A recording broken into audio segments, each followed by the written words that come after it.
ओम श्री परमात्मने नमः। सभी मित्रों को जय श्री राम।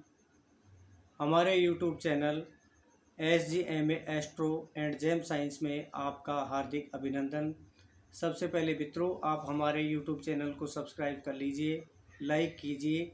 आज हम आपको रत्नों और ग्रहों में समानता, कौन सा रत्न किस प्रकार निर्मित होता है, शास्त्रों में रत्नों का और ग्रहों का क्या महत्व है, रत्न क्यों धारण करना चाहिए, इन सभी विषयों की जानकारी हम आपको देने वाले हैं।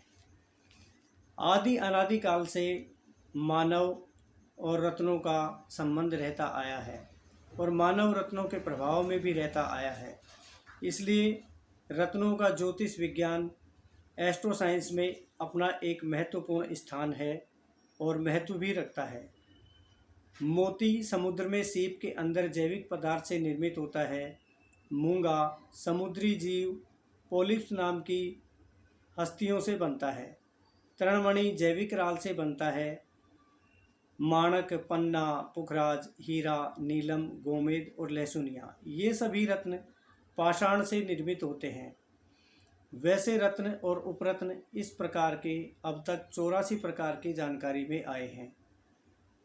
बृहस्पति संहिता में ऐसा बताया है कि ग्रहों की चाल के अधीन समस्त ब्रह्मांड के जीव होते हैं और उन जीवों के कर्म के अनुसार उनको फल मिलता है।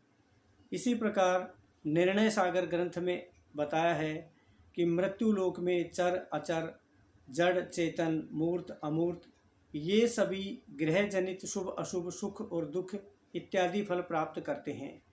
इसमें किसी भी प्रकार का संशय नहीं है। इनके अशुभ फलों के निवारण के लिए रत्न धारण करने का विधान बताया हुआ है। साथ ही यंत्र, मंत्र और पूजा अनुष्ठान तथा रत्न और ग्रह से संबंधित मंत्र का जाप करने का भी निर्देश मिलता है। मानसागरी नामक ग्रंथ में ग्रहों का इस प्रकार से महत्व स्पष्ट किया है कि सूर्य देव से हमें पराक्रम, विल पावर मिलता है। चंद्रमा से श्रेष्ठ पद की प्राप्ति होती है। मंगल हमारे जीवन में शुभ मंगल करता है।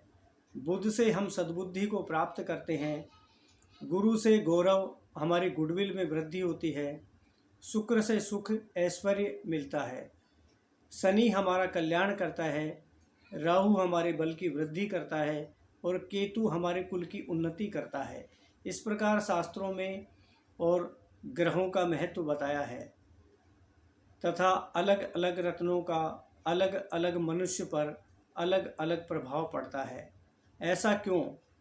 हमारे ऋषि मुनियों की खगोल विज्ञान की उन्नत शोध में रत्नों का एक चमत्कारी संबंध आकाशीय ग्रहों से बताया है।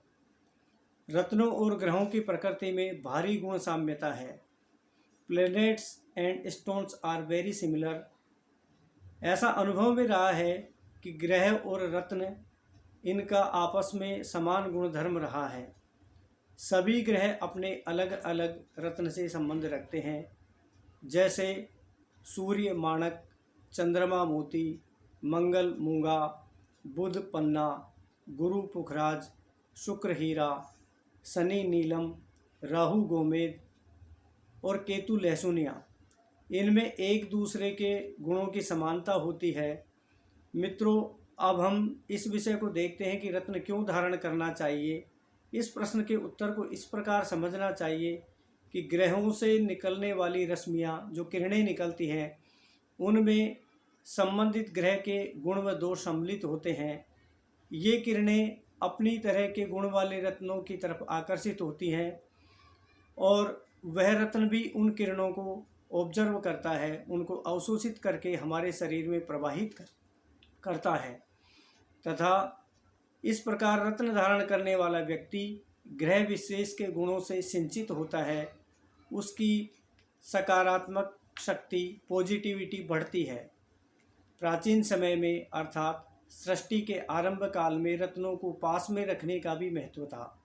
भगवान श्री कृष्ण के वक्ष स्थल पर कौस्तुभ मणि और गले में मोती का हार सुशोभित होता था। इसी प्रकार एक दृष्टांत आता है कि सूर्य की उपासना से आशीर्वाद में श्यमंतक मणि को किसी अयोग्य व्यक्ति ने प्राप्त कर लिया था। फिर उसी मणि को जन कल्याण के लिए भगवान श्री कृष्ण ने अपने अधीन किया।